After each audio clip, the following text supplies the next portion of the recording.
Hello friends, you are watching ERUDIRE PLUS, the professional CAD/CAM solution provider. Let's get started. Hello viewers, today I'm going to show CFD analysis and optimization of an electrical kettle using SolidWorks. This is a very important analysis because from this analysis we can learn almost all the steps needed for SolidWorks flow simulation. That is, I'll consider all the pre-processing steps needed for SolidWorks flow simulation, right? And in this case, heat transfer will take place following conduction, convection and radiation. For understanding the geometry, we can cut this model from front plane and let us explain the different parts. We have cut this one from front plane. Now let us see the components. We can see the base part, it is made up of insulator. Next to that, outside they are made up of glass. Next to that we have made one gap, air gap we have maintained. That one is created to reduce the heat transfer rate from inside to outside. Next to that, inside we are having one layer made up of insulator. Inside this one we have provided one plate which is made up of copper that will be working as a heat source, right? And the outside you can see this is the handle. We could have made this handle separate to see the heat transfer rate differently. In this case we will utilize free surface technique. The bottom part of this one will be filled up with tea and the top part will be filled up with air. This is one heterogeneous mixer, so we have to utilize free surface technique, right? And in this analysis what we are going to do is we are going to have an average temperature of T with a specific time. This is a transient analysis, it will be okay. So without wasting time, let us start our analysis. We have made the model completely transparent for viewing the dynamics of flow particles inside this kettle. The leads have already been provided. Only one lead is provided at this opening. Before starting the simulation, we have to check the geometry whether it is okay or not. Let us check the geometry from here and let us check whether the geometry is okay or not. It is fine. Our result is successful and it is showing that fluid volume is 0.30276 meter cube. That is fluid volume, and solid volume is 0.20273 meter cube. It's done. So our model is ready for simulation. And for starting this simulation, we have to initiate the flow simulation environment, and that will be done using Wizard. Starting from Wizard, keeping the name of the project as default project 3. Next to that, we can see the unit systems. We can select any unit system as per our requirement. Even if you want, you can create some new unit system as per our requirement. But as per normal practice, we are considering SI system, and temperature we will consider as degrees Celsius. Next, it will be an internal analysis, and inside this one gap we have created, that is one vacuum spaces we have created that is required to reduce the heat transfer rate, and we are not excluding that cavities because from that one very less amount of heat will be transferred. Now we have to select all the pre-processing steps needed for this flow simulation. Definitely it will be heat conduction in solids and radiation effect will be there because we have created a vacuum space inside this electrical kettle, and environmental temperature will keep as 20 degrees centigrade. Next to that, it is a transient analysis where depending on time, let us select time to be 20 seconds.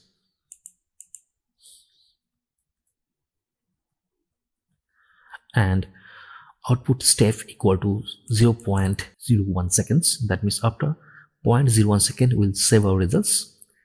And definitely gravity will be involved because as the T gets heated, it will move off because of natural convection. So gravity will be involved, and the direction of gravity will be Y. Along Y direction it will be minus 9.81 meter per second square, and along Z it will be 0. Next to that, we can see free surface is there. We have to select because we are mixing here heterogeneous mixture. The base part will be filled up with T and the top part will be filled up with air. So free surface technique we are utilizing. Next, we have to define two liquids. The default one is air and we are selecting another liquid. We have to select T. It is a predefined liquid. We have copied the properties of T and pasted over here. Next to that, we have to provide materials. Default material is made up of glass. Next, wall conditions, will select this one as non-radiating surface as default and actual values will be provided during application of boundary conditions. Next to that, thermodynamic parameters, it will be 20 degrees centigrade, and concentration you can see initial fluid is air and solid parameters is having temperature 20 degrees centigrade. Let us finish this. This is the computational domain. We can hide this part. Computational domain is hidden at this moment. Now we can apply initial conditions and required boundary conditions for starting this simulation. Okay. So first of all, we have to select that heating surface required for heating. You can get it from conditions, and from initial conditions we have to provide that heating surface and also the T to be defined at this moment. So what we'll do is we'll select that solid body. We have selected T, that should be disabled as solid component and that to be defined as T. We have provided some amount of T. Initial temperature of that one will be 20 degrees centigrade. Go and check. Initial condition 1 is done. Next to that, you have to provide heating surface conditions, surface source. You have to select that surface, that means heater to be selected. In this case, we are considering very high amount of heat because it is a transient analysis, and to see the remarkable amount of change in temperature, we have to provide heater with higher value. Let us provide heater at a rate of 10,000 watt or 10 kilowatt. Selected. That means that heat source will provide heat at a rate of 10,000 joules per second. Next to that, you can provide different materials. It will come from solid materials. Insert solid materials. Predefined. Inside material, and the base part should be made up of insulated materials. So we can select insulation. From here, glasses and minerals, it will be insulated. Now we have to select that parts. The base part is selected. Now the inside part should be also selected. So inside part and the base part is made up of insulator. Green check. Next to that, the outer surface of this electrical kettle should be made up of glass. We have to select that glass from here. Solid materials, insert solid material.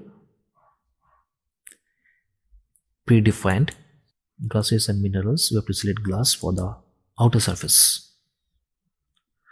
Glass body selected. Green check. Let us see anything is remaining or not. That can be seen from the geometry. We have provided all the materials. Heating source should be made up of copper. We can provide that material again. Solid materials, insert solid material. Predefined. It will be metals. Copper. Now we have to select that base or heating surface. We have to select the heating surface. Selected. Green check. So materials have been defined properly. Initial conditions have also been defined. Next to that, we have to provide our boundary conditions. And for providing boundary conditions, it is always suggested to have a segmented view of the model. So we'll cut this model along front plane. Let's cut it. Done. Now we have to apply our boundary conditions. Boundary conditions. Insert boundary conditions. You have to provide environmental pressure or atmospheric pressure at the exit location. Selected. Green check. Next to that, you have to provide radiating surfaces. Insert radiative surface. Predefined. We're considering this one as non-radiating surface with default values. Let us select the non-radiating surfaces. We have selected one surface. Now another surface is required. This one. Green check. So it is ready. Next to that, you have to define some goals. You can have a lot of goals like temperature of fluid at different surfaces, but it is not our aim. Our aim is something else. Initially, we will see the average temperature of fluid inside this electrical kettle after 20 seconds. Next to that, we will go for some kind of optimization and we'll optimize the wattage of the heater to have a specific amount of heat inside this electrical kettle. Okay. So what we'll do is we have to select one global goals, insert global goal, and we want to have average temperature fluid inside this kettle. Green check. And let us see the meshing. Global mesh. Edit definition. We can refine the mesh as per our requirement. Let us refine this one. From here, display refinement level. We cannot see that much of fine mesh, so we can refine up to 3 level. Green check. Now another thing is required. That means we have to provide that calculating control options. From saving options, you have to select periodic iterations and to define from here that what values you want. We want to have volume fraction of air and volume fraction of T also. By the same time, we want to have like immiscible air and immiscible T. Okay, done. All the steps are ready. Now we can run our study. Let us run these things. We are starting with new calculations. Solve window has already started preparing the model. Let the iterations move on.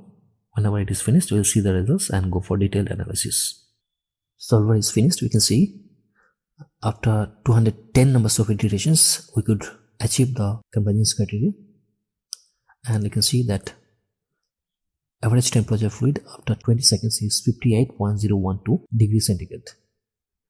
This is obtained from our solver window. Next to that, what we'll do is we will see the cut plots and different pressure and temperature distribution through different planes with Transient Explorer on. So let us close these things. Results. Now first of all, we will make the Transient Explorer to be on.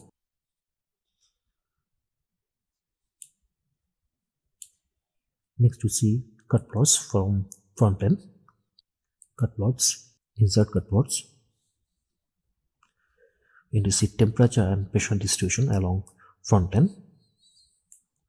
First of all, we'll see temperature fluid.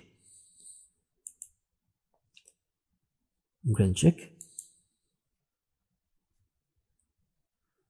Let us see temperature distribution from the Transient Explorer.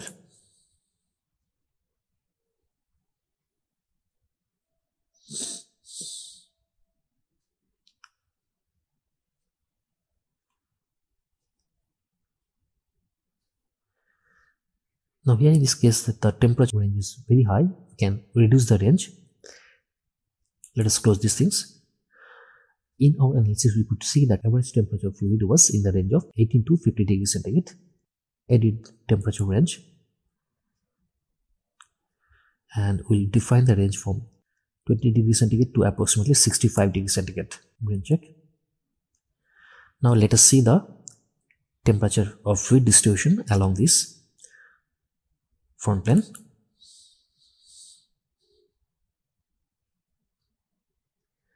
As time is approaching, this is actually taken for 20 seconds. As time is approaching, the temperature of fluid is increasing from down to up directions. This is because of convection. And you can see, as we have provided glass and insulators inside, so we cannot see that much of change in temperature across the walls.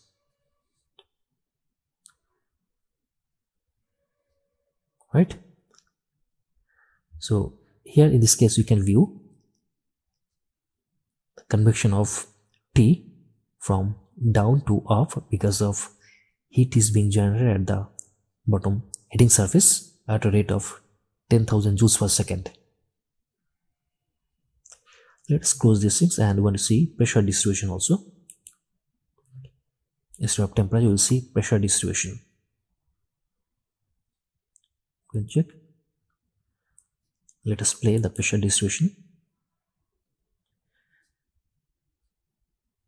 You can see at the top level, pressure is very less. It is in the range of atmospheric pressure, and down where we are having heated surface, the pressure is very high. Let us close this, and we want to see some other things also. Instead of pressure, we want to see immeasurable T. Let us play these things.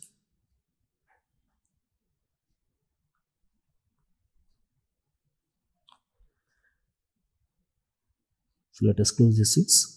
Another thing we want to see, temperature of solid we want to see. So from cut plot 1, we can edit this, edit definition, and we want to see temperature of fluid across the walls. We want to see temperature of solid across the walls. Green check. Let us play the transient explorer. You can see how the heating surface is producing heat, and we don't see that much of change in temperature at the side walls because we have provided insulators. Even the base also insulated, so we don't see that much of change in temperature. Right? Done. So let us close these things. Cut plots 1, clear and hide. Next to that, we want to hide that transient explorer. Reset, and finally we will see our goal plots, which one we have already seen from the solver window. Let us see the goal plots. Goal plots. Insert goal plots. We decided only one goal as our global goal, that is average temperature of fluid inside this electrical kettle. Let us see this goal plot. You can see that the average temperature of fluid after 2010 numbers of iterations, it is 58.01 degrees centigrade, and the average value is 57.44 degrees centigrade, minimum is 56.89, and maximum is 58.20 degrees centigrade. Right? Okay, fine. Now I want to see these things in the form of graphs that can be viewed from summary history. You can see it is increasing from 20 degrees centigrade to finally 57.70 degrees centigrade. Okay, let us close these things. Next to that, we can have some kind of parametric study. That means at different input variables, we can have different temperature of fluids. Right? Now, in this case, we'll consider input variable as the wattage of the heater, and we want to achieve one specific temperature. If we want to go for parametric study, it will take a long time. From the parametric study, you can have different values of average temperature of fluid at different wattage. Now, we don't want to go for some kind of parametric study. Instead of that, directly we'll go for some kind of optimization. We got the average temperature of fluid as 58 degrees centigrade. We want to get the average temperature of fluid to be 60 degrees centigrade. For that, we want to get the wattage of the heater. In this analysis, we are keeping the time constant, and within 20 seconds, we want the average temperature of fluid to be 60 degrees centigrade. For that, what will be the wattage of the heater? Okay, so directly we're going for optimization. We don't want any kind of parametric study. Okay, close it. Now we're going for some kind of goal optimization, new parametric study, and from here we'll select goal optimization. It is dependent on input variables. Let us select the input variables from the boundary conditions. Here input variable will be heater wattage, that is heat source. Let us select the heat source with a specific range. Range check. Now we have to define the wattage of the heater. Initially we have selected 10 kilowatt. Now to achieve a temperature of fluid more than 58 degrees centigrade, what we achieved in our simulation, we have to specify the range to be a little bit higher compared to the value what we have specified before, right? So we are going to range from 10 kilowatt to 12 kilowatt. Let us see whether within this range we can achieve our temperature or not. Green check. Next to that, we have to specify our goal. That will come from output parameters, and it is dependent on goals. Only one goal is there, that is average temperature of fluid. Green check. The goal is average temperature of fluid to be 60 degrees centigrade, that to be targeted. Now our target value to be 60 degrees centigrade, and we want to achieve this temperature with a deviation of plus minus 0.1 degree centigrade. It is defined. That means we want to achieve the temperature of fluid to be 60 degrees centigrade within 20 seconds. For that, we have to get the wattage of the heater. Okay. Next to that, to see the scenario, maximum numbers of calculations will be 128. Let us run this to achieve our goal. Iterations have already started. First of all, it has started iterations with the maximum wattage of 12 kilowatt. Next to that, it will move to the minimum one, that is 10 kilowatt. By this way, it will try to minimize the gap in between and get the optimum value. Okay. Let the iterations move on. Whenever it is finished, we'll see the results and go for detailed analysis. You can see the set of design points. Up to 13 numbers of design points have been calculated. And to achieve the exact goal with a variation of 0.1, we require more numbers of iterations, but it is too much time consuming. You can see the target value was 60 degrees centigrade, and we achieved 59.73 after 9 design points. It is 59.73. That means we achieved this result with a deviation of minus 0.26. It is allowable. This is our optimized value. So through this analysis, we got the optimum value of wattage of the heater to be 11.299 kilowatt, and with that wattage, within 20 seconds, we achieved the average temperature of fluid to be 59.73 degrees centigrade, which is approximately very close to our desired or targeted goal as 60 degrees centigrade. This is all about our today's video regarding CFD flow simulation and optimization of an electrical kettle using SolidWorks flow simulation. If you like this video, please subscribe and share, and if you have any kind of doubts, please write to me. Thank you so much for watching this video. Thank you again. Bye.